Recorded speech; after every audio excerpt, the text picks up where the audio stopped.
Hi, my name is Selena. I'm 19 years old, and I'm just crazy about basketball. I follow all the sports news, the star players, and the league statistics. I know the names of all the famous players around the world. My friends were amused by this because their interests ran more towards makeup, fashion, singers, and movie stars. I thought those girl things were just outright vain, shallow, frivolous, and downright silly to tell the truth. The college's basketball team coach was forced to take leave due to a chronic illness, leaving the team without a coach. Due to my high school reputation and widely recognized basketball expertise, I was asked if I wanted to serve as the basketball team's temporary coach. I had always dreamed of someday becoming a coach for a famous basketball team, so I jumped at the opportunity. School leagues presented opportunities for players to show what they've got and maybe get scouted by a professional league team. It was also my chance to start as a college basketball coach. By studying the opposing team's previous games, I analyzed their strategies and learned their strengths and weaknesses. I was able to excel and drive my team to an undefeated streak of winnings. We won the college league championship. I was selected to train a team in a professional league with another famous coach. It was an incredible opportunity for me to up my game a notch. During this time, I met an opposing team's coach named Jacob, who was something of a genius when it came to winning basketball strategies. He shared the same dreams as mine. He bragged that his team was better than mine. Well, I couldn't ignore the gauntlet he threw at my feet, so I challenged him to a game. My team against his, in the upcoming season, and may the best team win. If my team won, he would acknowledge me as a superior coach, and vice versa.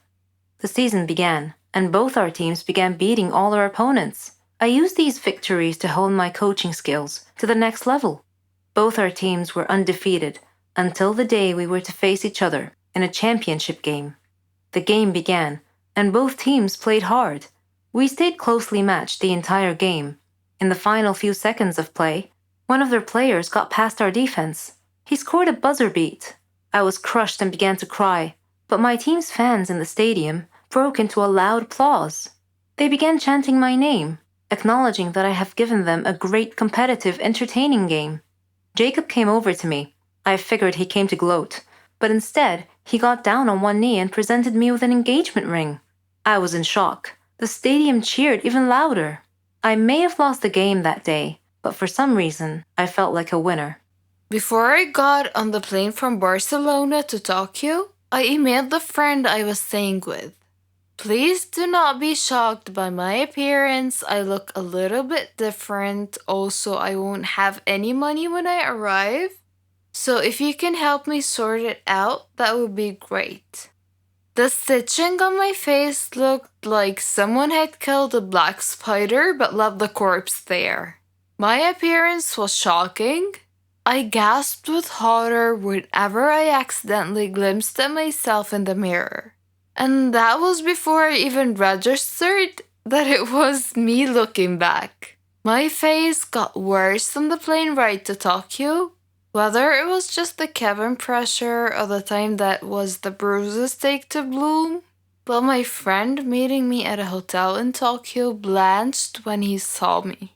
My eyes were black and swollen shut.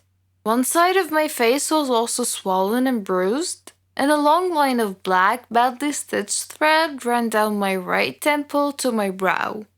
I had been assaulted and robbed in Barcelona a few days before, which resulted in 2 black eyes, a swollen jaw, and a fractured skull, now dented and stitched together by an exhausted intern who would never win a prize for the neatness of his craft work.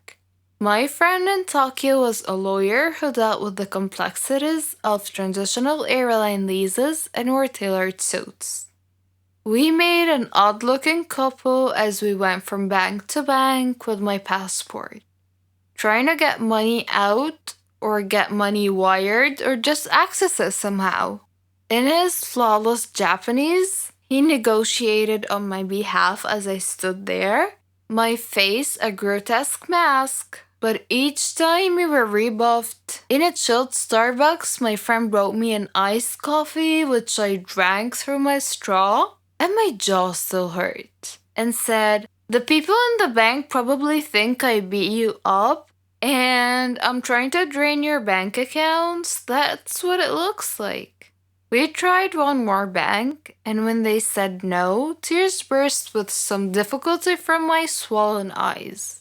And the sight might have been so weird and sad that they finally said yes. The rest of the time in Tokyo, I didn't leave my friend's flat. I was anxious and exhausted, and had started to dream of the assault and shattered and jumbled fragments. In the day when I should have been exploring Tokyo, I lay on the couch in the cool dark flat and watched reruns of the Dawson's Creek.